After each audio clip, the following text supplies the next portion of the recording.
Seja louvado o nome do Senhor para todo sempre.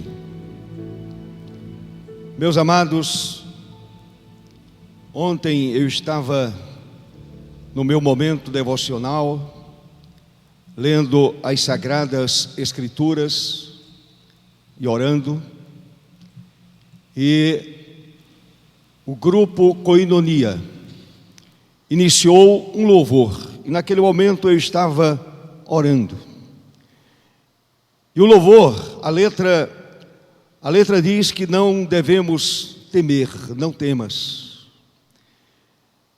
Aquele que está em Cristo não pode temer o terror noturno. Não pode temer absolutamente nada. Porém, devemos considerar aquilo que as autoridades dizem a respeito do isolamento social. E precisamos obedecer essas autoridades que, segundo a Bíblia, elas foram constituídas por Deus. De maneira que o isolamento social faz parte do combate a esse vírus, que é altamente contagioso. Então, meu querido irmão, faça do seu lar um templo. E juntamente com a sua família, continue adorando a Deus. Continue louvando ao Senhor. Continue orando, lendo as Sagradas Escrituras. Não é um período de férias. É um período de reflexão. É um período de oração. É um período de clamor. Devemos levantar as nossas vozes diante do Senhor e clamar pela ajuda do Deus que é soberano. Portanto, esse isolamento social é muito necessário. É muito necessário. Então, meu querido irmão, membro da igreja, membro da IPF, congregado da IPF, por favor, meu irmão, não se arrisque de forma desnecessária. Saia de casa se for muito necessário. Caso contrário, fique em casa. Fique com a sua família. Fique ao lado de sua esposa e dos filhos. Meus amados, nós vamos continuar falando sobre o capítulo 4 do Evangelho do Senhor Jesus. Capítulo 4, de 14 até o verso 30. Já falamos, meus irmãos, até o verso 22, apresentando algumas verdades dos versículos mencionados, do 14 até o versículo 22. Hoje de manhã, eu quero prosseguir com o verso 23 até o verso de número 30. Portanto, abra a sua Bíblia em Lucas, capítulo 4, a partir do verso 23, a partir do verso 23. Disse-lhes Jesus: sem dúvida, citar-me-eis este provérbio: médico, cura-te a ti mesmo. Tudo o que ouvimos ter se dado em Cafarnaum, faze-o também aqui na tua terra. E prosseguiu: de fato, vos afirmo que nenhum profeta é bem recebido na sua própria terra. Na verdade, vos digo que muitas viúvas havia em Israel no tempo de Elias, quando o céu se fechou por 3 anos e 6 meses, reinando grande fome em toda a terra. E a nenhuma delas foi Elias enviado, senão a uma viúva de Sarepta de Sidom. Havia também muitos leprosos em Israel nos dias do profeta Eliseu, e nenhum deles foi purificado, senão Naamã, o Ciro. Todos na sinagoga, ouvindo estas coisas, se encheram de ira. E levantando-se expulsaram-no da cidade e o levaram até o cimo do monte, sobre o qual estava edificada, para que de lá o precipitarem abaixo. Jesus, porém, passando por entre eles, retirou-se. Amém. Senhor Deus, mais uma vez chegamos diante da Tua santa, maravilhosa, gloriosa e santa presença, para suplicar ao Senhor iluminação do alto, a fim de que a palavra seja ministrada com toda a autoridade, e a igreja que me ouve neste momento seja plenamente edificada. E aqueles que ainda não conhecem a Jesus e nos assistem pela internet, aqueles que ainda não aceitaram o sacrifício do Senhor, sejam consolados e compreendam a mensagem da cruz e recebam a Jesus no seu coração. É assim, ó Deus, que oro e agradeço pelos méritos do meu Senhor, do meu Salvador, Jesus Cristo. Amém, Senhor. Amém. Meus amados irmãos, no primeiro domingo, eu disse à igreja que Jesus pregou pela primeira vez na sinagoga de Nazaré. Também afirmei que quando o Senhor leu o verso de número 21, uma profecia de Isaías, o Senhor afirmou àqueles que estavam presentes naquela sinagoga: hoje cumpriu-se esta escritura, como está escrito no verso 21. Então passou Jesus a dizer-lhes: hoje se cumpriu a escritura que acabais de ouvir. E hoje, meus amados, eu quero falar sobre um terceiro ponto. A incredulidade naquela sinagoga se manifestou de forma hostil e violenta. De forma hostil e violenta. Se você acompanhar a leitura até o verso 30, que nós vamos lendo os versos, a fim de que a situação seja compreendida por todos nós. Antes, porém, é bom a gente voltar para o verso 22. O verso 22 nos afirma que todos lhe davam testemunho e se maravilhavam das palavras de graça que lhe saíam dos lábios.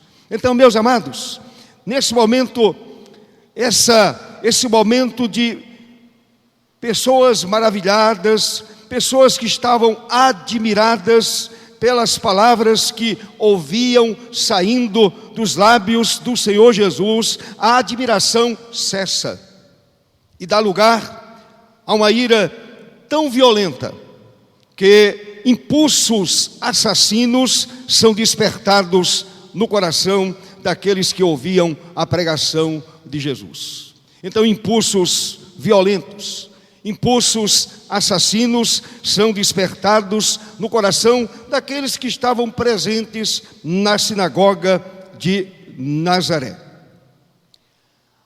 Surge uma pergunta: o que ocasionou tão repentina mudança? Uma repentina mudança, o que ocasionou? Meus irmãos, há uma frase que está no verso 22, ela nos explica. Quando o texto nos diz: este não é o filho de José? Este não é o filho de José? Na verdade, esta curta frase é a chave para entender toda a mudança acontecida lá na sinagoga de Nazaré.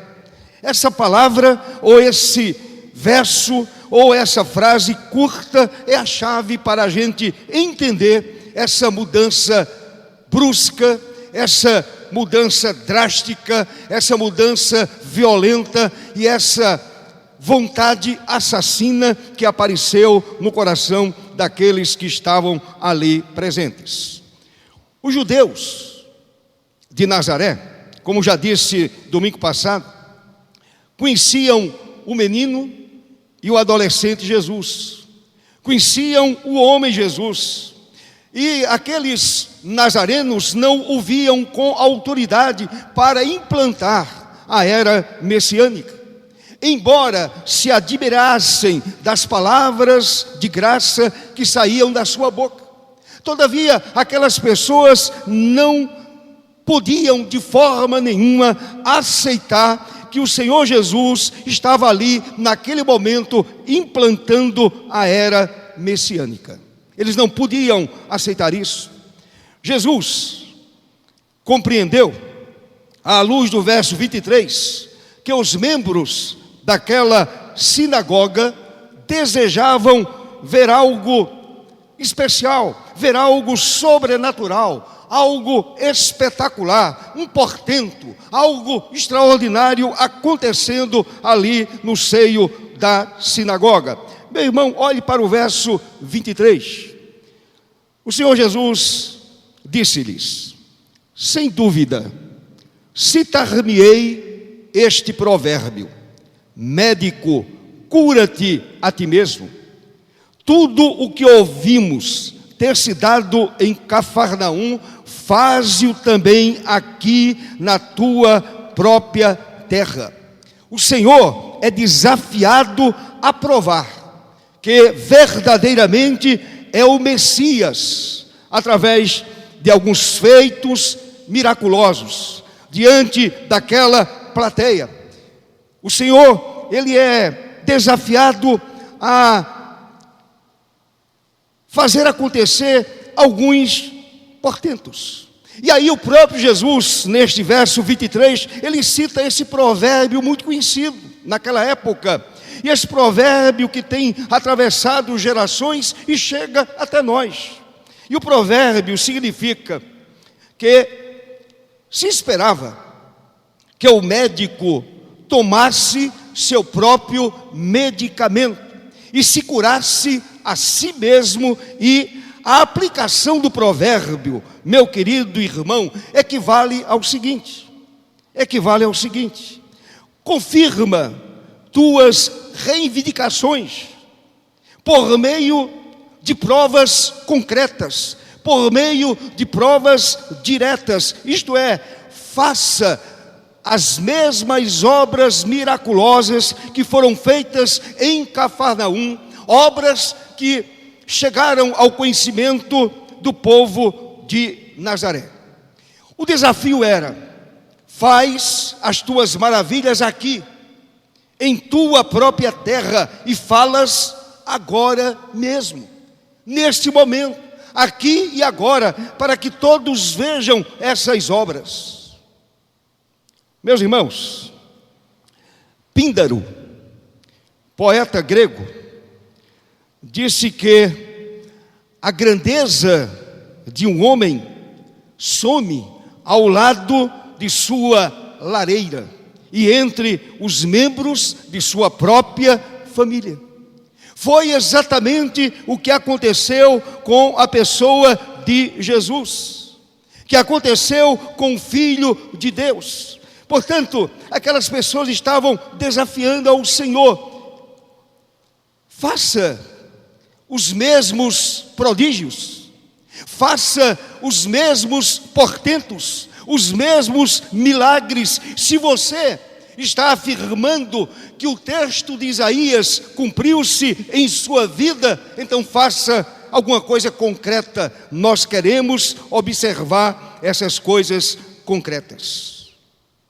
Meus irmãos, no pensamento comum dos contemporâneos de Jesus, uma das coisas que o povo esperava do Messias era, por exemplo, a expulsão dos romanos da terra da promessa.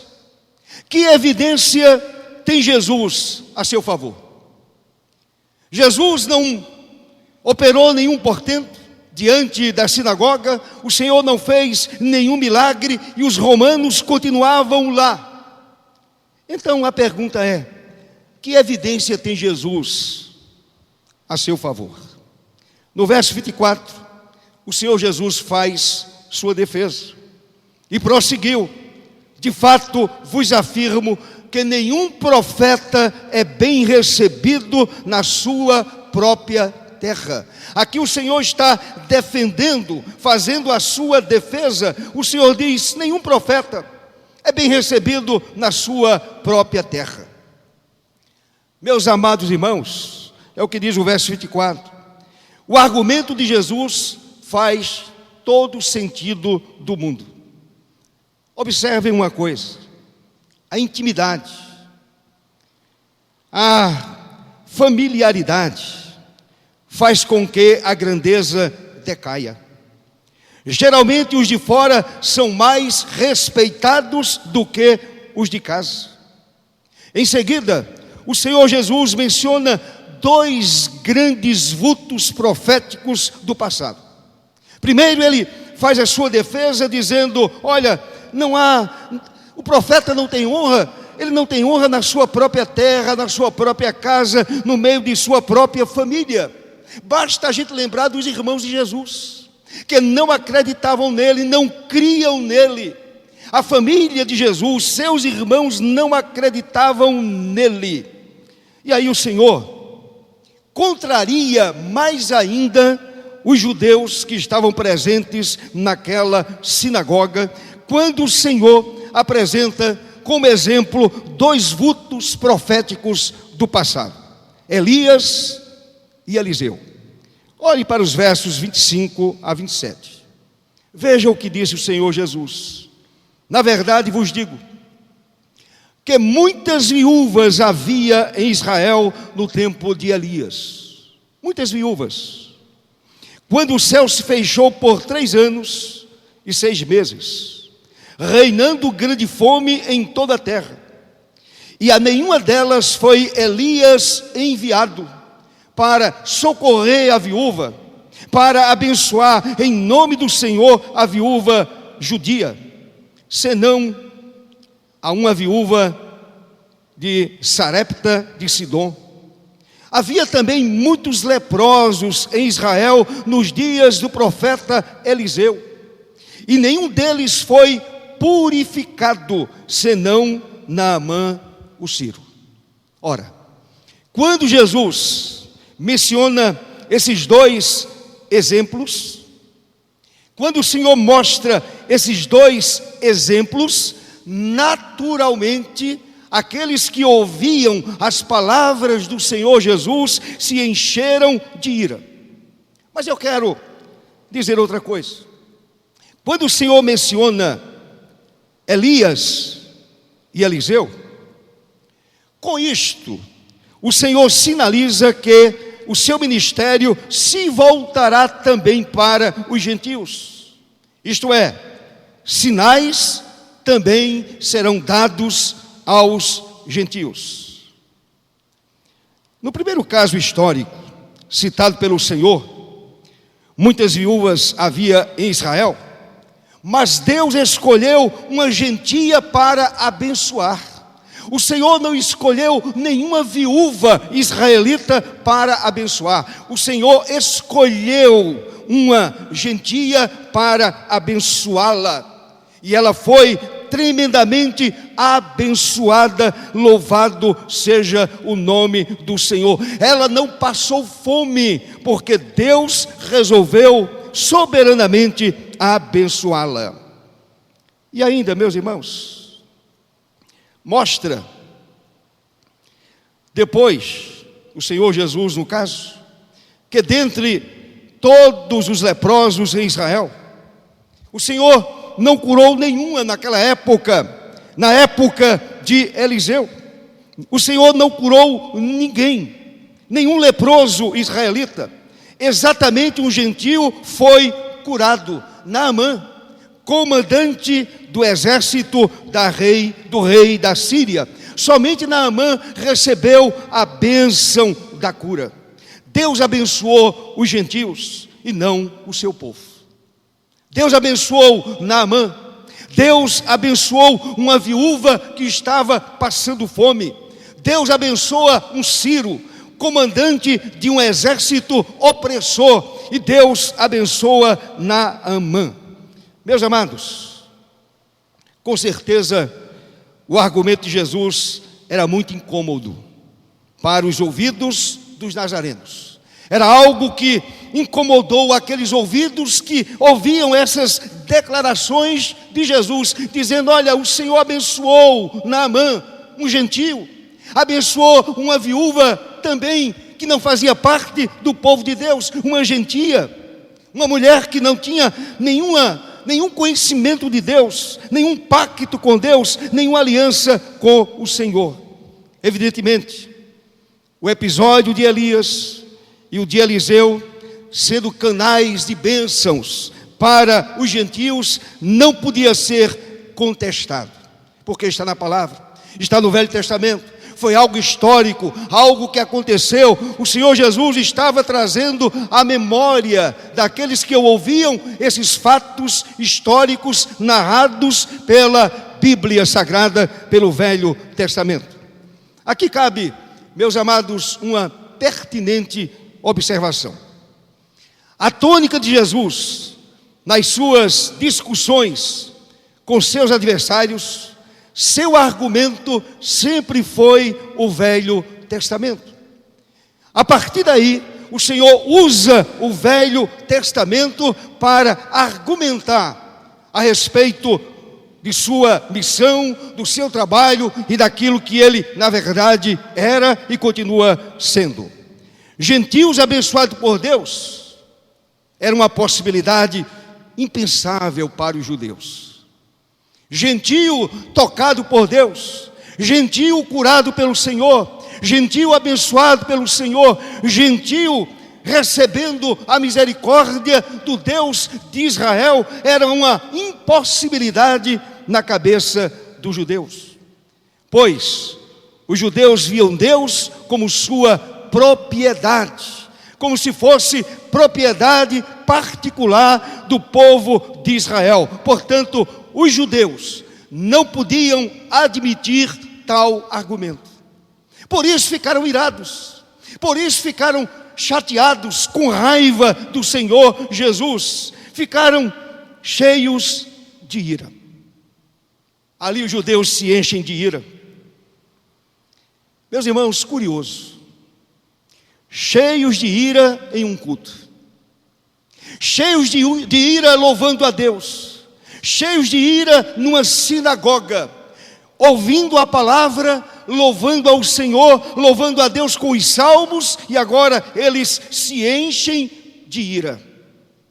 É muito curioso. Evidentemente, acontece também em nosso meio.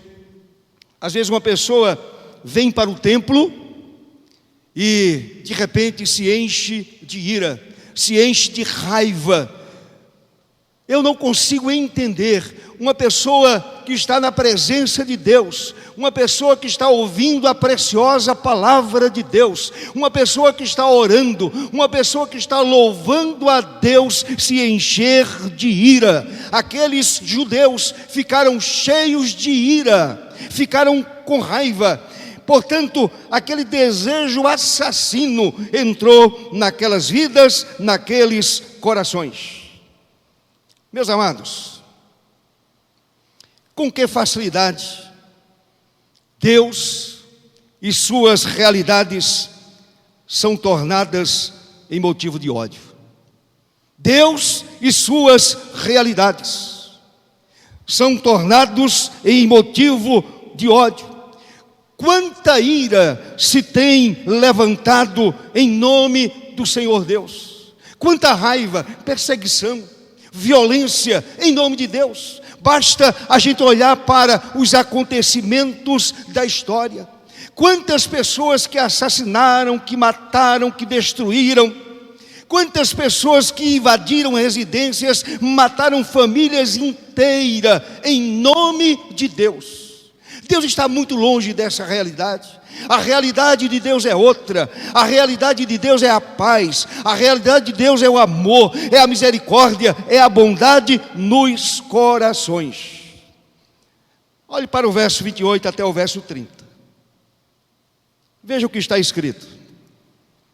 Todos na sinagoga, ouvindo, observem bem, todos, nenhuma pessoa ficou ao lado de Jesus, nenhum judeu ali presente ficou ao lado de Jesus, todos na sinagoga, ouvindo estas coisas, os dois testemunhos a respeito de Elias e Eliseu, quando Naamã é abençoado e quando uma viúva é abençoada e ela não fazia parte do povo de Deus.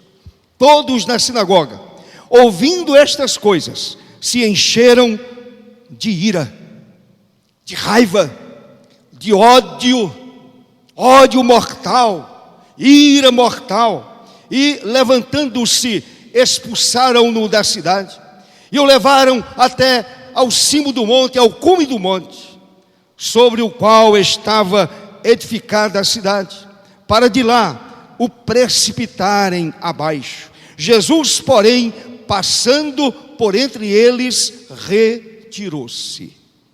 Meus amados, como está aqui no texto, a cidade de Nazaré ficava sobre um monte. Os judeus levaram Jesus até um despenhadeiro para o empurrarem de lá para baixo. O verso 30 é bastante enigmático. Veja o verso 30. O verso 30 é bastante enigmático. Jesus, porém, passando por entre eles, retirou-se. Ora, todos estavam ali presentes. Levaram Jesus até o cimo do monte, até o cume do monte. E o verso 30 vai nos dizer que Jesus, passando por entre eles, retirou-se. Parece um enigma. Parece um enigma. Meu irmão, como é que Jesus passou entre os incrédulos nazarenos sem ser molestado e foi embora? O que ocorreu? O Senhor escapa do ódio daqueles judeus da cidade de Nazaré. O Senhor foge daquele ódio.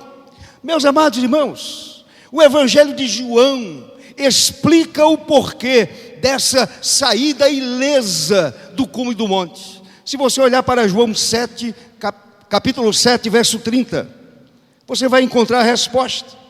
Então, está lá no verso 30 de João, capítulo 7. Então, procuravam prendê-lo, mas ninguém lhe pôs a mão, porque ainda não era chegada a sua hora. Aqueles nazarenos não podiam matar Jesus, aqueles nazarenos não podiam segurar Jesus. Ele saiu livremente, passou entre eles e foi embora, porque ainda não era chegada a sua hora. Louvado seja Deus. Meus amados, a partir desse momento sombrio em Nazaré, o Senhor começa a enfrentar a incredulidade e também a rejeição. A rejeição à pessoa de Jesus é a reação de mentes endurecidas, que desejam ouvir palavras que sejam agradáveis aos seus ouvidos. Por esta razão, estão mortos nos seus delitos e pecados. Somente a graça redentora de Deus pode abrir essas mentes e elas escutem a verdade absoluta da palavra do Senhor nosso Deus. Amém. Meus amados, o texto não explica como Jesus retirou-se. Uma vez eu ouvi uma versão totalmente descartável. Um pastor disse que Jesus ficou invisível. Ele usou o dom da invisibilidade. Parece até uma piada, e uma piada de mau gosto. O texto diz que Jesus passou entre eles. Jesus saiu caminhando livremente, porque ainda não era chegada a sua hora. Não era chegada. Portanto, aqueles judeus nazarenos não podiam matar Jesus. Eles estavam irados, sim.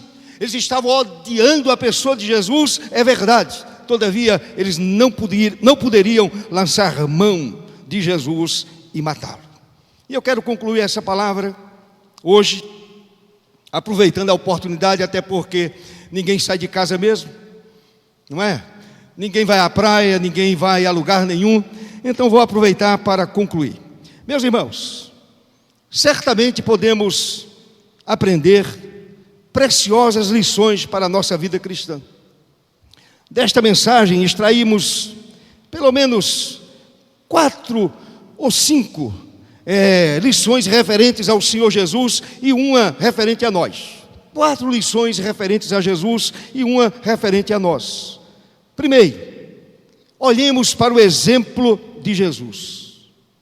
Lemos no verso 16 que era seu costume ir à sinagoga no dia do sábado, no dia de sábado. Ele não ia para o clube, ele não ia para uma festa, ele não ia para um show, ele ia para a sinagoga, louvar ao seu Deus, louvar ao seu Pai. Nosso Salvador não perdia as reuniões de adoração e de ensino. Mesmo que desta última o Senhor não precisasse. Ele não precisava de ensino de homem nenhum. Todavia, ele estava presente ali na sinagoga sempre. Na infância, na adolescência, na juventude, o Senhor jamais deixou de estar presente numa sinagoga. Um grande exemplo para os crentes, que por qualquer motivo ausentam-se das reuniões e do culto comunitário. Infelizmente, esta é a grande realidade. E, sinceramente, meus amados irmãos, hoje, diante desse momento crítico no qual nós estamos vivendo, a igreja toda, eu espero, esteja diante da telinha, participando do culto, ouvindo a palavra, louvando a Deus, orando ao Senhor, a igreja buscando primeiramente a Deus, buscando ao Senhor e ao seu reino em primeiro lugar. Portanto, Jesus tinha o costume de ir às reuniões de culto. A igreja do Senhor Jesus precisa voltar seus olhos para Hebreus 10, 25. Voltar seus olhos e voltar também o coração. Não deixemos de congregar-nos, como é costume de alguns. Antes, façamos admoestações, e tanto mais quanto vedes que o dia se aproxima. Eu creio que a volta de Jesus acontecerá brevemente. Basta a gente olhar os últimos acontecimentos. Basta a gente olhar, meus amados, o que ocorre no mundo inteiro. Maranata, Jesus está voltando. Portanto, a minha oração é que Hebreus 10, 25 receba a nossa aceitação. Receba a minha aceitação e a sua aceitação, meu irmão. O segundo exemplo, o respeito de Jesus. Respeito à palavra de Deus. Respeito às sagradas escrituras. A palavra diz que Jesus se pôs de pé para ler as escrituras. Vemos isso no verso 16. Era um sinal de respeito. Meu querido irmão, o Senhor respeitou a palavra do Velho Testamento. A palavra de Deus merece o nosso respeito. Meus amados, quantas pessoas, infelizmente, que durante o culto, durante a leitura da palavra, está distraída, conversando, sorrindo, brincando, não respeitando a palavra de Deus. Meu irmão, você pode não respeitar a palavra do homem, mas a palavra de Deus, você tem o dever de respeitar, porque se trata do livro santo de Deus. Então, o Senhor se coloca em pé, respeitando a palavra. Ah, como nós precisamos respeitar a palavra do Senhor. Como nós precisamos entesourar a palavra do Senhor no nosso coração. Olhe para o Salmo 119, verso 11 e verso 97. Observe o amor e o respeito do salmista pela palavra de Deus. Guardo no coração as tuas palavras para não pecar contra ti. E depois, O outro verso, o verso 97, quanto amo a tua lei, é a minha meditação todo o dia, glória a Deus por isso. Tenhamos o mesmo sentimento, tenhamos o mesmo respeito para com a Bíblia, a bendita palavra de Deus. O texto diz que Jesus se colocou em pé, leu a Escritura, e quando alguém lia a Escritura, certamente o Senhor tinha o mesmo respeito, não há nenhuma dúvida. Em terceiro lugar, a missão de Jesus. Ele viu, o Senhor Jesus viu no texto lido, a sua plataforma ministerial. O texto de Isaías, ali está a plataforma ministerial de Jesus, aquele que veio para libertar, aquele que veio trazer luz aos cegos, aquele que veio trazer pão àquele que está com fome, os desprezados, os marginalizados, a escória da raça humana, os sem valor, os endividados, os doentes na alma e no corpo, eram objetos de seu amor e missão. Ele não veio para os bons, ele não veio para os sãos, ele veio para os doentes. Lucas capítulo 5, verso 31 afirma: os sãos não precisam de médico, e sim os doentes. Portanto, Jesus se apresenta como sendo a cura para a alma, como sendo a esperança para a vida, como sendo a esperança para o mundo. Em Mateus 18, verso 11, o Senhor disse: porque o Filho do Homem veio salvar o que estava perdido. Ele me encontrou, ele encontrou a tantos, e ele continua buscando e salvando os seus escolhidos. Louvado seja o nome do Senhor para sempre. Meus irmãos, que não caiamos no erro de aburguesar a pessoa de Jesus, tornando-o um salvador de pessoas boas, e com interesse apenas em gente de nível moral da igreja. Não pensemos desta forma. O Senhor pensava naqueles que eram excluídos, o Senhor pensava naqueles que sofriam, o Senhor pensava naqueles que estavam completamente marginalizados. Os céus se alegram com pecadores arrependidos. Os céus se alegram quando o homem se dobra diante de Jesus e o reconhece como seu Senhor e Salvador. Os céus se alegram com pecadores arrependidos e não com pecadores que julgam que não necessitam de arrependimento. A igreja lembra, você lembra, meu irmão? O povo de Deus lembra da parábola do fariseu e o publicano? O fariseu, ele chegou diante do Senhor com aquela pompa, se achando o melhor de todos os homens. Ele não foi reconhecido por Deus, a sua oração não foi aceita. O publicano nem ousava levantar os olhos para o alto, levantar os olhos para Deus, olhar para o céu, olhar para o Senhor, e ele dizia: ó Deus, sê propício a mim, pecador. Ele saiu justificado, ele saiu abençoado, ele saiu completamente livre daquele lugar. Aquele fariseu continuou carregando os seus próprios pecados, porque era um homem cheio de vaidade, cheio de presunção. E a palavra diz que o presunçoso não recebe a bênção do Senhor. Ó Deus, sê propício a mim, pecador. Em quarto lugar, a gente observa a consciência de Jesus. Ele sabia que os seus não o aceitariam.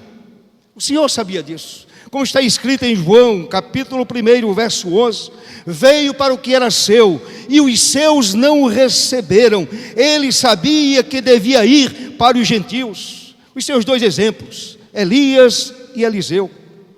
A viúva de Sarepta, de Sidom, e Naamã, o comandante do exército sírio, mostram isso.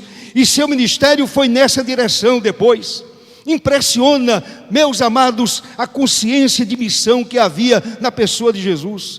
Que consciência nós temos de missão? Qual é a nossa consciência a respeito de nossa missão como crentes e como igreja? Temos rumos? Temos rumo? Sabemos para onde ir? Será que temos a mesma consciência que tinha Jesus? E em último lugar, meus irmãos, e essa palavra é para a minha vida e para a sua vida, o perigo do preconceito. Como sempre, a grande falha daqueles membros da sinagoga é produto da ação humana, infelizmente. Os judeus da cidadezinha de Nazaré queriam Jesus, mas tinham conceitos já firmados de como ele deveria se portar. Eles recebiam a Jesus durante a infância, a juventude, eles recebiam a Cristo.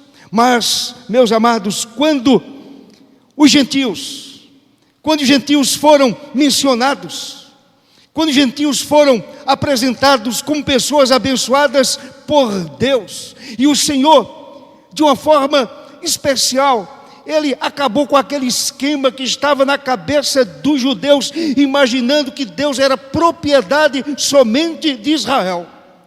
Aqueles judeus ficaram super chateados. O Senhor estava fugindo do padrão, o Senhor estava quebrando aquele esquema, o Senhor estava quebrando aquele paradigma. Ele veio para quebrar paradigmas, ele veio para abençoar judeus e gentios, louvado seja o seu nome. Ele veio para salvar judeus e gentios, ele veio para perdoar judeus e gentios.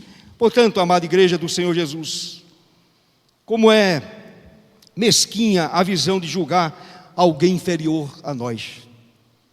Como é uma coisa mesquinha, como é uma coisa tão degradante, quando a gente julga uma pessoa inferior a nós. Aqueles judeus nazarenos julgaram aquela viúva inferior e Naamã inferior. Para Jesus, não. Foram pessoas abençoadas por Deus, o mesmo Deus que continua abençoando brasileiro, americano, judeu, japonês, chinês. É o mesmo Deus que abençoa de uma forma especial, segundo a sua vontade soberana.